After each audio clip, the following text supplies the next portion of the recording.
afata imodoka akayikodesha akirirwa agenda mu mujyi, wamubona ukavuga ati uyu mwana yagezeyo kabisa, yakize akiri muto ku myaka ya 33 kubera ibyo akubwira, ibyo avuga.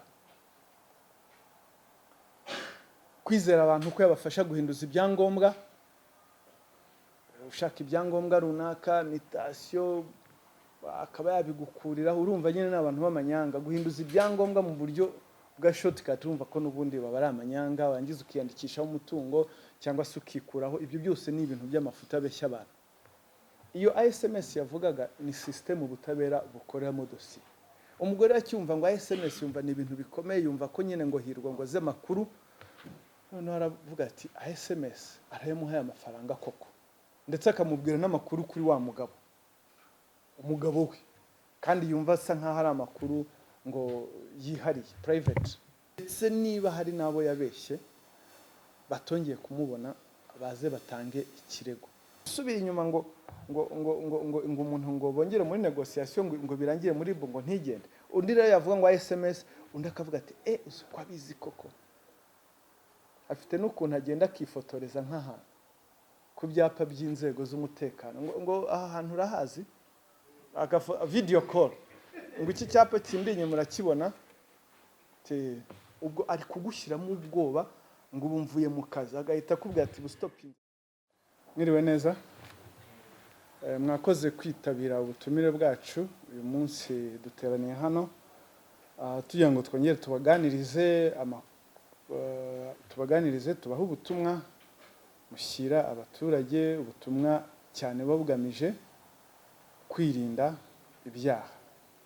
Iyo tuvuze kwirinda ibyaha, tubagezaho amakuru aba yakoreshejwe n'abantu bamwe bakekwaho ibyaha runaka. Cyane cyane muri ino minsi turabona ko hari ibyaha byo kwesha ikintu cy'undi hakoreshejwe uburiganya, escroquerie, aho abantu babeshywa amayeri, hakoreshejwe amayeri atandukanye menshi, bagashiduka batwawe amafaranga yabo cyangwa umutungo wabo kubera kubura amakenga.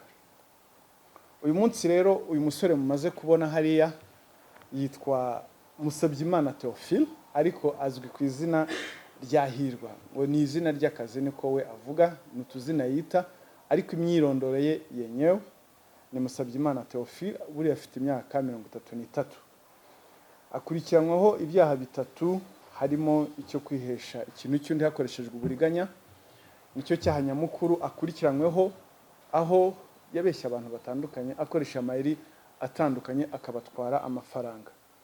Uyu musore akoresha amayeri atandukanye, harimo ayo kwitira inzego z'ubutabera n'inzego z'umutekano, akagira abakanga akabatwara amafaranga, kubeshya umuntu ufite ikibazo runaka, akajya mu nsengero akareba umuntu ngo ufite ikibazo runaka akamubwira ko ngo amusengera cyangwa azamuhuza n'umuntu umusengera, ndetse akanamuhanurira ikibazo yari afite cy'uburwayi, cy'ideni, ngo kinyatsi, byose ngo bigakemuka.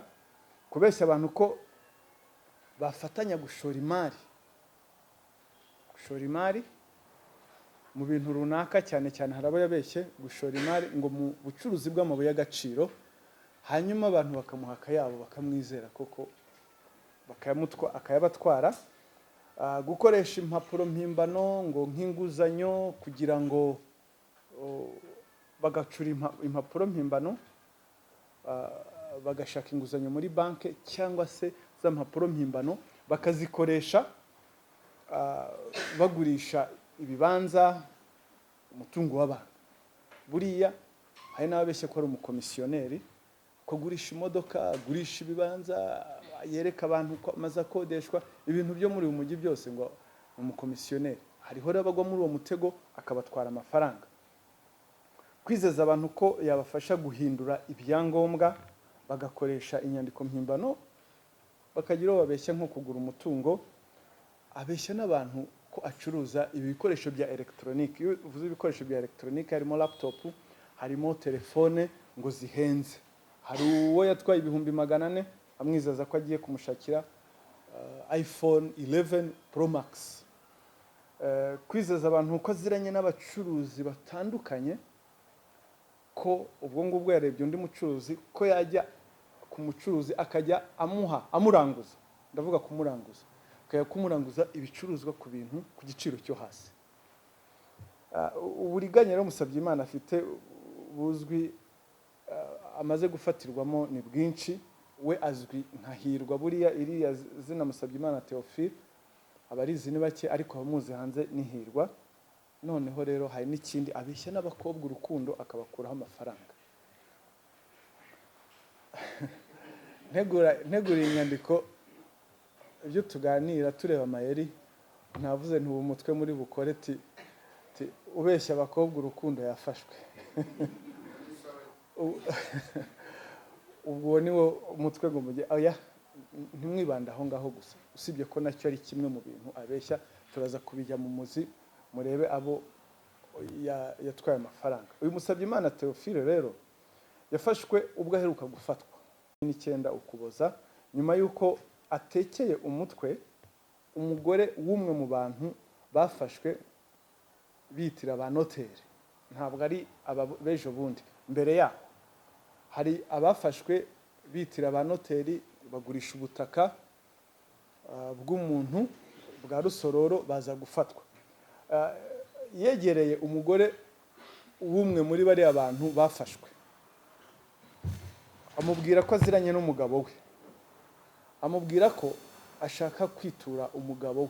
Ubwo uyituraga ni umugabo muri abo bafashwe, ko uwo mugabo we yamugiriye neza cyane, ashaka kumwitura akamufunguza. Noneho amubwira ko agiye kumuha amusaba amafaranga 1,135,000. Ayo mafaranga rero yavugaga ko ari ayo kugira ngo asubizwe muri abantu bibwe ikibanza, bagurishijwe ikibanza. Noneho ngo dosiye ngo isubire inyuma ngo mu bugenzacyaha, ngo hanyuma ngo dosiye ntijye muri SMS. Murumva uburyo yabikoze. Icya mbere yabanje gushaka amakuru, ariko nta n'igitangaza kuko ndaza kubereka ko uriya Hirwa kumenya amakuru n'ubundi umuntu wafatiwe mu byaha, kuko ni click imwe baraze. None rero yagiye kwesikoruka umugore w'umunyacyaha mugenzi we, wumve nyine nta mpuhwe bagirira.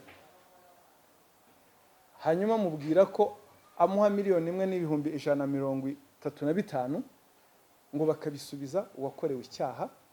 Dosiye yarigeze mu bushinjacyaha ngo igasubira inyuma mu bugenzacyaha, ngo hanyuma bakababarirana ngo dosiye ntijye muri SMS. Iyo SMS yavugaga ni system ubutabera bukoreramo dosiye.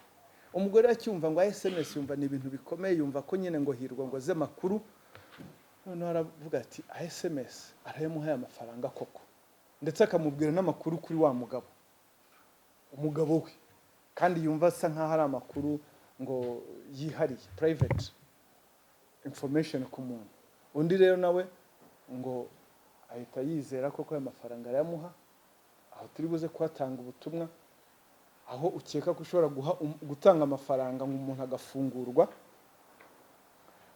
Uyu Musabyimana rero aho ngaho ibyo ngibyo yakoze ni umuntu uzwi hano muri uyu mujyi. Nta gitangaza kuba yamenya amakuru y'umuntu n'ubundi wafatiwe mu byaha. Ngira ngo abo duherukana hano hari umugabo witwa Calixte Kayiranga na Kayirebwa Aline, abo duherutse kwerekana. Umwe wise umugore, undi akita umugabo, barangiza bakajya kugurisha umutungo w'umuntu, baciye inyuma umugore wa Kayiranga bigize. Hanyuma muribuka neza ko nabasobanuye ko bari bahinduye irangamuntu, bafata ifoto ya Aline bayishyira ku irangamuntu y'umugore wa Kayiranga, ariko amazina aguma ari yayandi. Uyu rero Hirwa niwe wabibafashijemo kubona ibyo byangombwa. Urumva rero kuba yamenya andi makuru y'undi muntu, na urumva ko haba harimo ibintu by'ubutaka kwa noteri. Murumva aho ngaho n'ibyangombwa n'inyandiko mpimbano no guhindura indangamuntu. Rero n'ubundi akoresha yandi. Uyu Hirwa yabeshye umuntu amutwara miliyoni 9 amubwira ko azamusengera agakira amarozi. Ubwo bari bahuye mu rusengero, uyu aragenda akajya no mu rusengero akamaramo igihe hari umuntu ashakaho amakuru atagetinga, yamara kuyamenya cyane, mu mbabare kuba mbivuze cyane, abakunze kwesikuroka ni igitsina gore. Uwo mu rusengero we yakuyeho miliyoni 9, yamubwiye ko amuhuza n'umuntu ndetse nawe bagafatanya bagasenga ngo indwara arwaye igakira, ndetse ngo akamukurira n'inyatsi mu mafaranga. Waba ufite miliyoni 9 zo gutanga, ubwo hari inyatsi uba ugifite? Ko ari bakeya bazifite kuri konti ziryamye, nta nyatsi uba ufite. Ahubwo inyatsi aba afite niyo kudashishoza, niyo nyatsi ahubwo yarakwiriwe gushira, yo kudashishoza. Arayamuha inyatsi. Ikintu bita inyatsi hano hanze abantu sinzi bari kubizira. Inyatsi ni iki mu by'ukuri? Abantu amafaranga baragenda ngo bari ku inyatsi ya mbere bafite no kutagira amakengo ugatanga amafaranga yawe. Ubwo ngubwo miliyoni arayimuhaye, arabeshye ngo inyatsi, ubwo amafaranga baragiye miliyoni 9. Musabyimana Theophile alias Hirwa yabese nanone ko azamuhuza n'umucuruzi ngo ucuruza telefone amuha ibihumbi 400, telefone ya 11 Pro Max iPhone, amafaranga arayatwara. Mbwira, iyo wowe ugiye gucuruza nako iyo ugiye kugura telefone, ni ngombwa ngo uce ku muntu runaka? Ntabwo ari itegeko. Wagiye ukajya mu iduka ukagura, kuki ugomba gucunga umuntu? Ariko ubwo ngo ari yamubeshye ngo yarengaho azayamwishyurira, ubwo babanje kubigiraho inshuti. Bihera mu rusengero, bihera muri business, bihera mu rukundo. Urumva we point ze ni mu rusengero, kare bafite weakness ku rukundo, umukobwa akamwizeza urukundo n'abadamu, hanyuma n'abandi bafite ibibazo mu butabera. Izo nizo area ze n'abandi b'ibyangombwa. Ikindi cya gatatu, ubundi buryo bwa gatatu, yiyitiriye umucuruzi w'amabuye y'agaciro. Avuga ko acuruza amabuye y'agaciro, asaba umuntu ko ashora muri iyo business. Ashoramo ayarenga miliyoni 11 ngo bagiye gucuruza amabuye y'agaciro. Arayarya ararangira. Hari ukuntu yitwara buriya, afata imodoka akayikodesha, akirirwa agenda mu mujyi, wamubona ukavuga ati uyu mwana yagezeyo kabisa, yakize akiri muto, ya ku myaka ya 33, kubera ibyo akubwira, ibyo avuga. Kwizera abantu ko yabafasha guhinduza ibyangombwa, ushaka ibyangombwa runaka, mutation, akaba yabigukuriraho. Urumva nyine n'abantu b'amanyanga, guhinduza ibyangombwa mu buryo bwa shortcut. Urumva ko n'ubundi baba ari amanyanga, wangiza ukiyandikishaho umutungo cyangwa se ukikuraho. Ibyo byose ni ibintu by'amafuta abeshya abantu. Ikindi cya gatanu, kwizeza abantu ko aziranye n'abacuruzi, abacuruzi baranguza ibicuruzwa byinshi, yamara ngo kubahuza akagukuraho amafaranga, ubundi akayagutwara. We ntabwo aravuga ngo aguhuza nawe, ngo ukamubwira ati marchandise ushaka ni izi ngizi, tigewe nabiguhera kuri ingi, ukamuha amafaranga, ubwo umuheruka ubwo ngubwo. Urumva ko mu byo byose abantu agenda atwara amafaranga ni abantu baba bafite gushishoza gukeya. Haba harimo ubuteganye buke n'ubuteshuke ndetse n'uburangare. Kwizeza abantu ko yabafasha. Ikindi ubona kiri kugenda kizamuka cyane, kubeshya abakobwa ko abakunda, kubeshya abakobwa urukundo.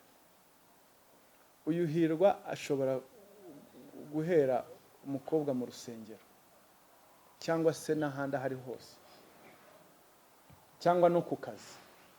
Hari ukuntu amukadiri akareba ngo imyaka runaka, akavuga ati uyu nguyu hari amahirwe yo kumubeshya. Hari uwo yabeshye,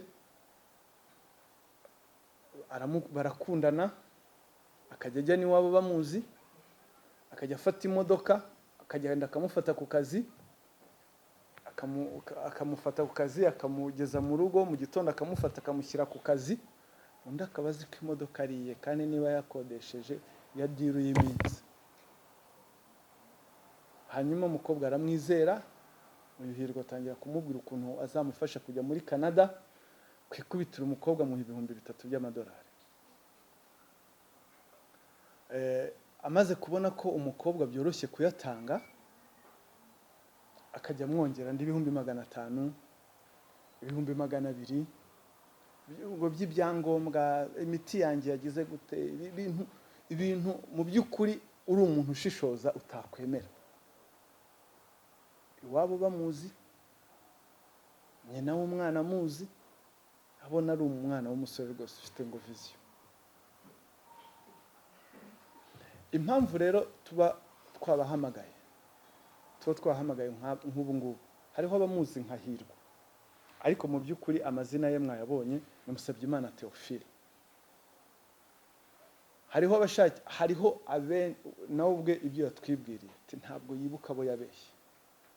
Impamvu tuba tubasabye ko dufatanya muri ubu buryo ni ukugira ngo ayo makuru amenyekane hanze, hatazagira undi azongera kubeshya. Ndetse niba hari n'abo yabeshye batongeye kumubona, baze batange ikirego, kuko twabonye ko muri no minsi, ngira ngo ubushize naberetse bari abantu ejo bundi bafashwe, Kayiranga Calixte na Kayirebwa Aline, bafashwe bishingiye ku makuru twari twaratanze mbere. Ba noteri barahumuka, bagira amakenga. Abantu rero babeshywa urukundo, abantu babeshywa kwinjizwa muri business, ababeshywa gushora amafaranga muri business runaka, ngira ngo nimubagizeho amakuru hashobora kuba hari ababaye victim, hari ababeshywe ibintu nk'ibi ngibi. Ubwo butumwa rero mudufashe, mudutumikire, mubageze kuri abo bantu. Niba hari ufite ikirego akaba Hirwa yaramuciye muri humye, ndagumya gukoresha Hirwa kuko niryo azwiho hanze, ariko ni Musabyimana Theophile. Atera intambwe yegere RIB hano i Remera, atanga ikirego gikurikirana, cyongerwe ku bindi. Araregwa ibyaha bitatu. Cya mbere no kwesha ikintu cy'undi hakoreshejwe uburiganya, gukoresha inyandiko mpimbano, kwitira urwego rw'umwuga. Uyu mu bihe bitandukanye, subwa mbere akurikiranyweho ibi byaha, uyu musore Hirwa Musabyimana Theophile ntabwo ari ubwa mbere akurikiranyweho ibi byaha. Buriya uko mumureba ibyaha akurikiranyweho, itariki ya 10 kwezi kwa 10 umwaka wa 2023, urukiko rwisumbuye rwa Nyarugenge rwamuhanishije igihano cy'igifungo cy'umwaka umwe mu igororo rya Nyarugenge rizwi nka Mageragere. Indi myaka 2 arayisubikirwa mu gihe cy'imyaka 3. Ubu yongeye gufatwa akiri mu myaka yasubikiwe. Tariki ya 29 z'ukwa 11 uyu mwaka wa 2024, Musabyimana Theophile yakurikiyeho icyaha cyo gukoresha inyandiko mpimbano, aho bahimbye inyandiko yemerera umuntu kwaka inguzanyo ya miliyoni 16 muri banki. Dosiye yoherejwe mu bushinjacyaha, ubu ngubu niho yariri. Tariki ya 5 uku kwezi kwa 12 umwaka wa 2024, hari dosiye iregwamo n'ubundi Musabyimana yoherejwe mu bushinjacyaha akurikiranyweho icyaha cyo kwesha ikintu cy'undi hakoreshejwe uburiganya, hamwe yeskurotse umuntu amusaba gushora amafaranga muri business y'amabuye y'agaciro, akamutwara arenga miliyoni 1. Tariki ya 4 z'ukwa 3 uyu mwaka wa 2024, hari ikindi cyaha yakurikiranyweho cyo kwesha ikintu cy'undi hakoreshejwe uburiganya, hamwe yari yabeshye wa muntu ko agiye kumugura telefone amutwara 400,000 by'amanyarwanda. Ibi byaha rero akurikiranyweho, icyaha cyo kwihesha ikintu cy'undi hakoreshejwe uburiganya gihanwa n'ingingo y'174 y'itegeko riteganya ibyaha n'ibihano muri rusange, aho ahamijwe n'urukiko igifungo yahabwa ni hagati y'imyaka 2 ariko kitarenze imyaka 3, n'ihazabu y'amafaranga hagati ya miliyoni 3 na miliyoni 5. Icyaha cya kabiri aricyo gifite ibihano biremereye, guhimba no guhindura inyandiko mpimbano. Guhindura cyangwa gukoresha inyandiko mpimbano akaba ari icyaha gihanwa n'ingingo ya 276 y'itegeko riteganya ibyaha n'ibihano muri rusange. Aramutse abihamijwe n'urukiko, igihano yahabwa cy'igifungo ni hagati y'imyaka 5 n'imyaka 7, hakiyongeraho ihazabu hagati ya miliyoni 3 na miliyoni 5 cyangwa se kimwe gusa muri ibyo bihano. Naho icyaha cyo kwitirira urwego rw'umwuga gihanwa n'ingingo ya 281. Igihano yahabwa aramutse agihamijwe n'urukiko n'igifungo hagati y'ukwezi kumwe n'amezi 6 y'igifungo. Nkuko mwabyumvise, biriya byaha nababwiye yarasanzwe akurikiranwaho, ubu ari mu isubiracyaha muri make, kuko urumva kwesha ikintu cy'undi hakoreshejwe uburiganya, inyandiko mpimbano, kwitirira urwego rw'umwuga, naho ngaho nibyo byaha bye. Ubutumwa rero dutanga, RIB irasaba abantu kugira amakenga pe. Nibwo ubushize nababwiye ko n'ubu ndongera mbisubiremo, ibi ni ibyaha byacika abantu baramutse bagize amakenga. Ni ibyaha byacika abantu baramutse bagize amakenga, ariko nanone ni ibyaha biganisha, ni ibyaha bigendana n'iterambere. Ibyaha byo kwihesha ikintu cy'undi hakoreshejwe uburiganya ni ibyaha bigendana n'iterambere mu ruhe rwego. Nuko abantu nk'uriya Hirwa Theophile azi neza ko bya byaha byo kunigana, gutera amakace, ibyo twita violent crimes, iyo agikoze byanze bikunze inzego z'umutekano z'ubugenzacyaha zimugeraho mu masegonda. Abantu rero kuko babona ko ingamba zigenda zikara, igihugu gifite umutekano kidashaka violent crime, iyo mvuga ni ibyaha bikoresheje kiboko, violent, abantu bagenda bimuka bava muri ibyo byaha bajya mu byaha ibyo bita white collar crimes, akagushuka ukamwihera amafaranga. Ubu hariho n'abantu batinye gutanga ibirego kuko babona ko ngo bibateye isoni. Umuntu nkuriya ngo aranshuka, ngo escroquerie, ubundi abajye kwivuga ni bakeya, ngo yandushije ubwenge. Ababivuga ni bakeya, ariko icyo tubabwira nubwo baba kwescrotse uko byagenda kose, ni byiza ko utanga amakuru, kuko white collar crime niwo wabimwihereye, ukumva ukuntu umuntu yakubwiye ngo shora ngo tanga miliyoni 9 ngo agukize inyatsi cyangwa ngo agusengere, ngo wumva biteye isoni. Abenshi barabiceceka, ariko icyo tutababwira si ngombwa kubiceceka. Turasaba abantu rero kugira amakenga, kuko ibi byaha byashira, byarangira. Ubundi butumwa dutanga, si ngombwa ngo umuntu niba yakwijeje urukundo utangire kumurekurira amafaranga yawe, uzamwegura umutungo wawe mwabanye, kuko iyi si ni mbi cyane. Araza akakwereka urukundo mu buryo buteye ubwoba, agakora ibyo bidashoboka, nawe ukavuga ati urukundo. Niba rero wari ufite na karanse y'urukundo, akaziba icyuho ukavuga ati uyu niwe nanasubijwe, kandi mu by'ukuri arakuryoshya. Urabona n'ibintu biri abnormal. Ese umuntu ntagira akazi, aragupikinga buri gitondo, akakudoropinga, akongera akagufata ku kazi, wakora akazi ke ryari? Kandi noneho wanamubaza tukora iki se? Ndi umucuruzi. Hari ijambo rero bose bihishamo ngo ndi businessman. Buriya nahirwa nawe avuga ko ari businessman. Businessman aba agomba kuba afite business akora, ariko nyine ushobora kuvuga ngo ni umukomisiyoneri, kandi koko arabikora, ariko birimo ubweswe. Kuba rero umuntu avuga ngo ni umu businessman, nyereka type of business ukora. Utaba ukora business nyine iri irigo, curuza urumogi, kuko nayo ni business, irigo business bitemewe n'amategeko. Ushobora kuba ukora ibindi bikorwa bitemewe nyine. Rero kuguta mu mutego ngo w'urukundo rwose, agatangira gushyira, abangaba ntibatinya no gucapisha invitation, agacapisha invitation nawe akakwereka ati dore sample, nawe ukavuga ati ya ndasubijwe, umwana mwiza nk'uyu nguyu, uriya nta kintu umupfa kuko afite icyo ashaka kugukuraho. So abantu rero nibakanguke. Ikindi, umuntu akwinjiza muri business ate ugashora amafaranga yawe nta kintu bishingiyeho.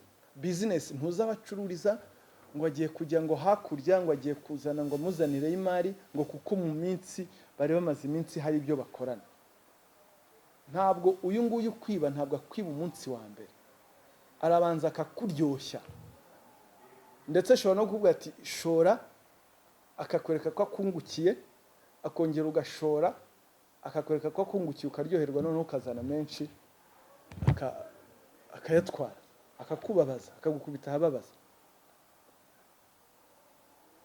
Abafatanyabikorwa beza rero, ubutumwa rwose mugeze ku Banyarwanda, kandi ndasaba umuntu wese utega amatwi ubu butumwa, bugira ubwawe ubusangize na mugenzi wawe. Maze hari ikintu bababwira ngo iby'i Kigali ntawe uvuga, business yawe ikora bucece. Iyo ubibwiye abandi baragutobera. Ubwo icyo bakubwira ntugire ubibwira ngo akugire inama, akubwire ngo bari kugutamo, bari kugushuka, ngo byino tubikora bucece. Za ndirimbo ibintu bya bucece, buriya hari ibya bucece n'ibitari. None se gushora, nibura nawe shaka amakuru y'uriya muntu, yakubwiye ngo yitwa Hirwa gusa. Hari n'ibindi rero yitira inzego z'umutekano, inzego z'ubutabera, akabeshya abantu ngo arabafunguza. Abwira bariyongera ngo nabo bagenda batuma za perception zo hanze ko inzego z'umutekano n'ubutabera turya ruswa, nibo bazizamura. Kuko yafashe avuga ko yashyiriye kanaka, ariko natwe turabahagurukira, tuzajya tubereka ko iryo zina baryiyitirira, ntabwo n'ayabo ubwabo. Kuvuga ngo bayafashe bayashyira ngo umugenzacyaha, ngo umushinjacyaha, ngo umupolisi, ibyo ni ugusiga icyasha inzego. Hanyuma rero umuturage wayatanze akaba azi ko ngo yagiye ngo yahawe umugenzacyaha. Namwe mujye mushishoza abaturage. Icya mbere, we muturage, niyo utanga amafaranga uvuga ngo ugiye gufunguza umuntu, nawe uri kwishora mu byaha bya ruswa. Si byiza. Ahubwo niba bikubwiye icyangombwa, nk'ariya mafaranga yashakamo umuavoka, urabyumva? Aguye ngo ashakemo umuavoka amwunganire, agiye kuyaha umuntu nka Hirwa, ngo idosiye ngo yageze mu bushinjacyaha isubire. Ibyo ntibinabaho. Maze abantu bajye banamenya n'imikorere y'inzego. Dosiye yageze mu bushinjacyaha isubira inyuma ite? Ibyo dukora byose tubikora muri system yitwa ISMS. Dosiye ikoherezwa muri system. Iyo yamaze kugenda nta reverse. Gusubira inyuma kwayo ni ubundi buryo nabwo buzwi n'inzego. Nta nubwo isubira inyuma, ahubwo ishobora kongerwamo ibindi bimenyetso. Gusubira inyuma ngo umuntu ngo bongere muri negotiation ngo birangire muri bo ngo ntigende. Undi rero yavuga ngo SMS, undi akavuga ati uzi ko abizi koko. Afite n'ukuntu agenda akifotoreza nk'ahantu ku byapa by'inzego z'umutekano, ngo aha hantu urahazi, video call, ngo iki cyapa kindi inyuma urakibona. Ubwo ari kugushyiramo ubwoba ngo ubumvuye mu kazi, agahita akubwira ati stopinze gato, talo afande, kugira ngo kwice mu mutwe, ngo buretse gato nitaba afande, ngo afande ati uwo muntu ntabwo giye murekura, kumva ko ari umuntu w'igitangaza. Ibyo byose ni ibimenyetso dufite. Ikindi kintu abeshya abantu ngo inzego z'umutekano ngo n'ubutabera ngo zigufunze ngo nta muntu ngo zemerera ko ngo umuavoka mugeraho cyangwa iki. Byo ni ugusiga icyasha. Maze umuturage ubyemera nawe turabasaba ko ibyo bintu bivaho. Perception abantu batwara babwiwe n'umuntu nka Hirwa ngo baragufunga ngo ntabwo bakugera ngo n'umuavoka ze ngo twamukwemerera. Ubwo nibyo avuga yifashe video inyuma muri background hari icyapa cy'urwego runaka. Undi rero nawe akadugudu gatuzi ko umuntu ari hatari. Ubwo ibyo ni ibintu dusaba ko abantu bagira amakenga bagira amakenga n'ibyaha byashira bakareka kugira ubuteganye buke, bakagira amakenga iteka ryose igihe bagiye gutanga amafaranga, ndetse bagatanga amakuru ku muntu babwiye ngo agiye kubafasha ngo deal yo gufunguza umuntu. Ibyo ntibibaho. Ubundi butumwa, abacuruzi nabo, abacuruzi kuko nabo urumva ko barimo kukubwira ngo ndaguhuza n'umuntu ngo ucuruza imari ku giciro gitoya, warangiza ukamuha amafaranga ngo abe ari wo kugirayo, n'ubuteganya buke, n'ubuteganya buke pe. Burya umuntu ntugomba kumwizera ku mafaranga yamuhe gutya. Ese uramuhera iki? Araremereye, wakwigireyo ukagira. Ibyo byose ni ibyaha dutekereza ko bizashira igihe cyose abantu bazaba bagize amakenga, igihe cyose abantu bagomba kugira kwihaharika, ntibagire ubuteganye buke, kuko akenshi amafaranga nibo bayitangira. Murakoze.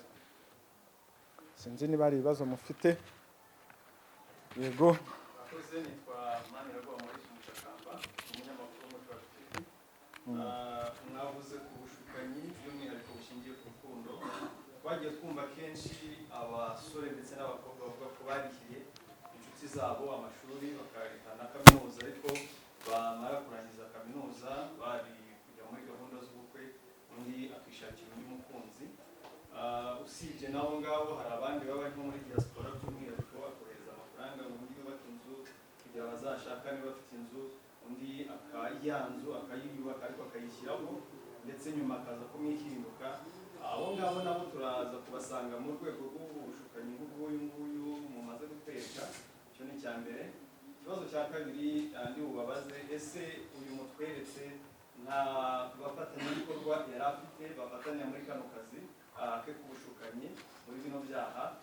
Ese usibye abantu ku giti cyabo, nta bigo cyangwa amaduka cyangwa se abacuruzi baba ajyana y'abakiriya babiziranyeho? Murakoze. Sinkunda speculation. Uyu twakweretse ubugenzacyaha dushingira ku bimenyetso. Uyu twakweretse niwe wafatiwe muri ibi bikorwa, n'ibimenyetso dufite nibyo. Kuvuga ko ari abo bafatanyije, iyo baza kuba bahari twari kubabereka.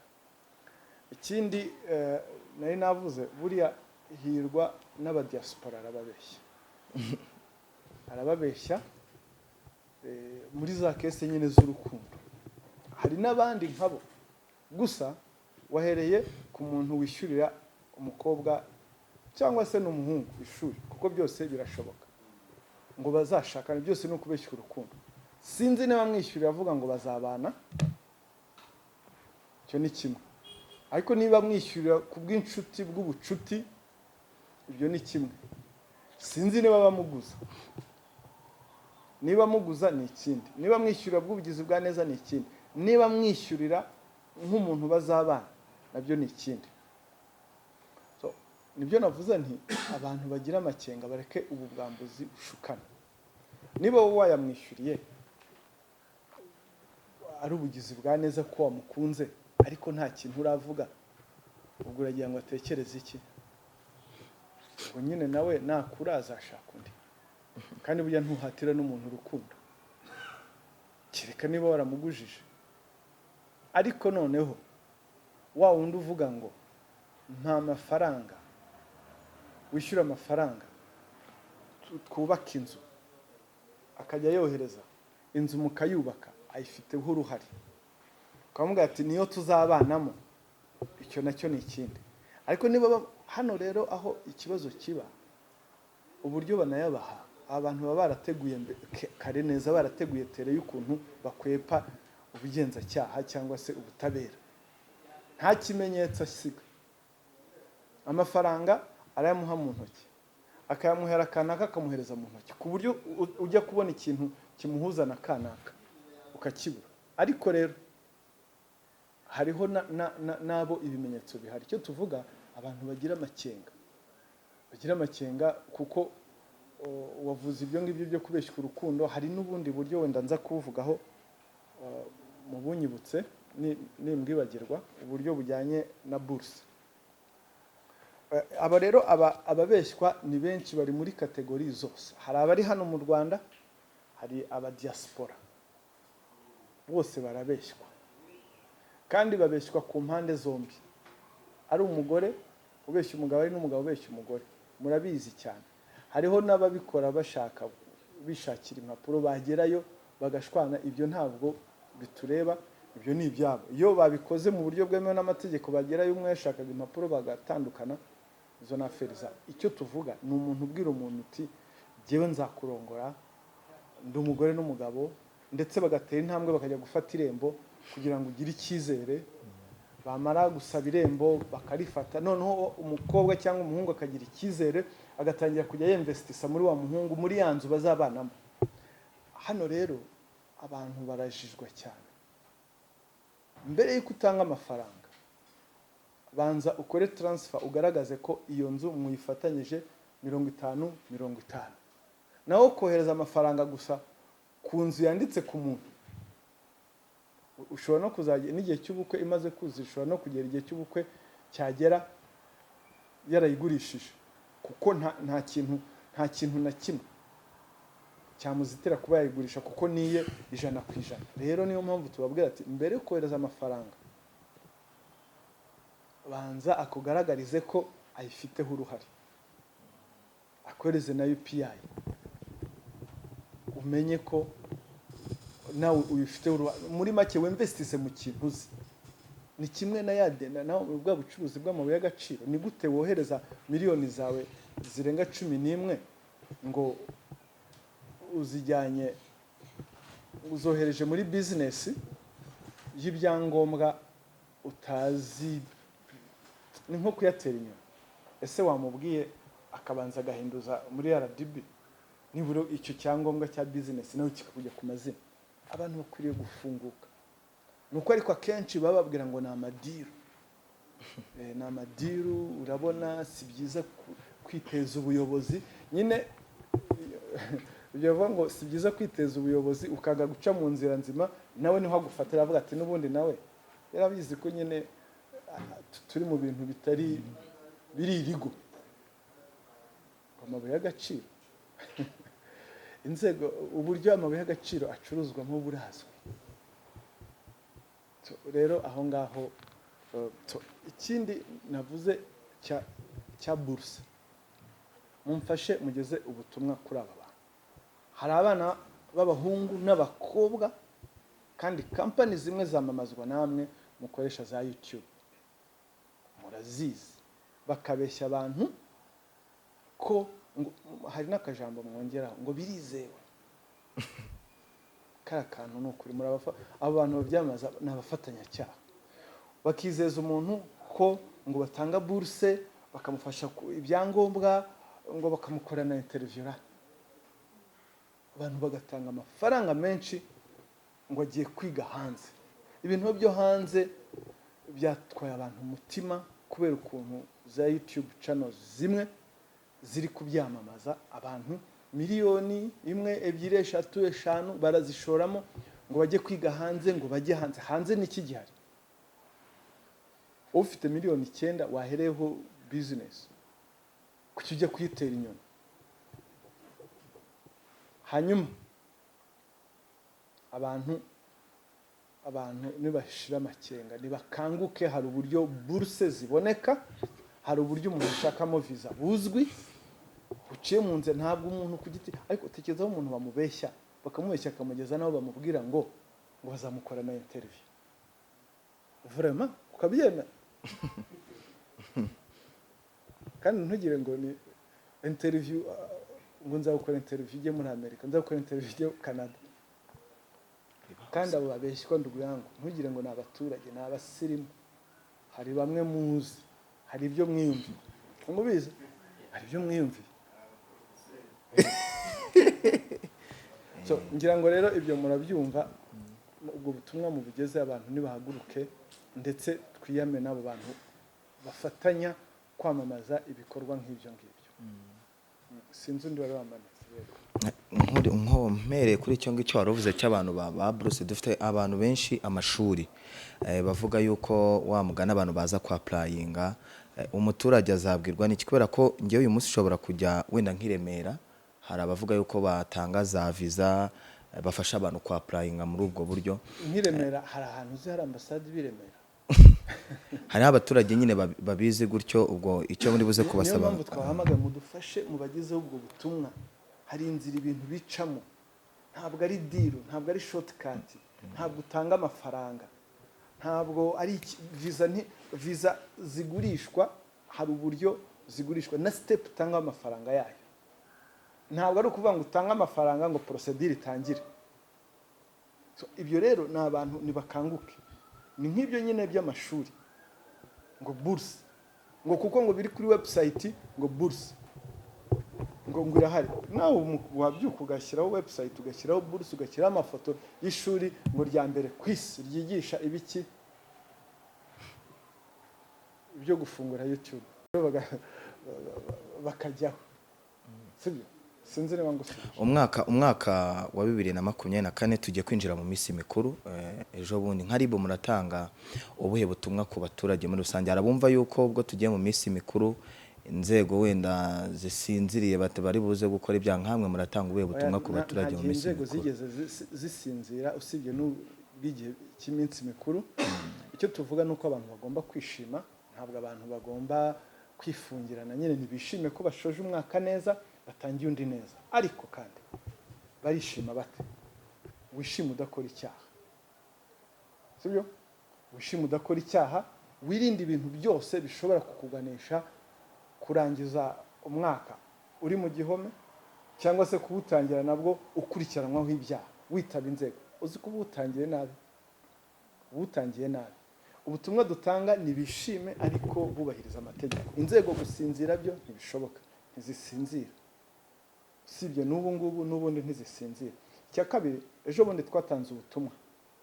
Ubu ngubu za house party abantu barazikora, ntawe babuje kuzikora, ariko turasaba abantu bakodesha amazu kwirinda gukodesha abana, urubyiruko runaka ngo bagiye muri house party, kuko experience dufite n'amakuru dufite ni experience dufite nuko iyo bajyamo bakoramo ibyaha byinshi, kunywa ibiyobyabwenge, kandi bya biyobyabwenge biremereye, gusambanya abana, harimo abaza bari bandaye iti, kubaha ibisindisha bakabasambanya ku gahato, abahungu basambanya abandi, abakobwa gutyo byose kubisindisha. Hazamo no kurwana, urumva iyo bamaze gusinda kurwana, hakazamo ubujura, hakazamo no gusakuriza abantu, hakazamo kubuza umutekano abantu.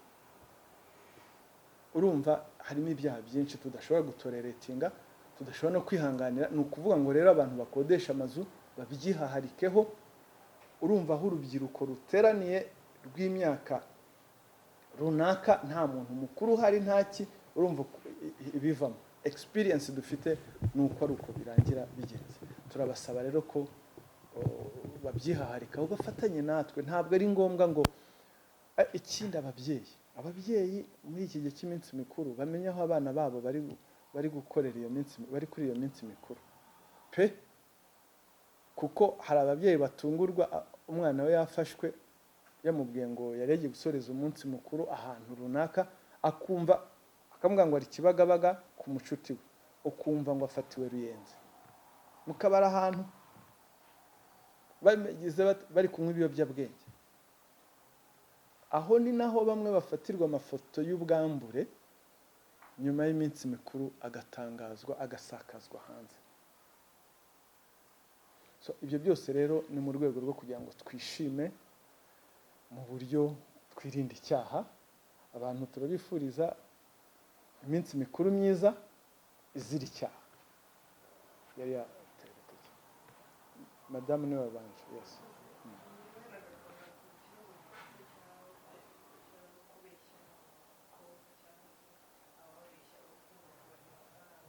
Ntabwo ari n'abakobwa gusa, n'abahungu n'abagabo, ni vice versa. Burya rega hose nta miseke igoroye irimo. Hari abakobwa bashukwa, hari n'abahungu bashukwa. Murakoze. Nagarukaga giyewe ku bakobwa bashuka abahungu, bababeshya ko babakunda, hanyuma bakabarira amafaranga mu buryo butandukanye, yaba kubasohokana bakabarira amafaranga cyangwa kubaha impano, hanyuma ariko bikaza kugaragara ko yamubeshyaga ariko si ubwo reka nze nkubwire mu by'ukuri impano iyo utanze impano uba uguza uyitanga n'umutima wawe kandi iyo nguhaye impano I don't expect return ni uko ngukunda niba ngusohokanye tugasangira ubwo ibyo nabyo nje ndi kodinga ngo uzabinyishyure kereka niba umuguza hari igihe abo babikore baba babizi nyine ni projet nk'izindi wemvestisamo ikunguka cyangwa igahomba icyo twavugaga ntabwo havuga ngo ushize wansohokanye muri hoteli turya ibyayi ibyo tuvuga ni biriya agenda akamufatisha nka loan kuko akora mu rwego runaka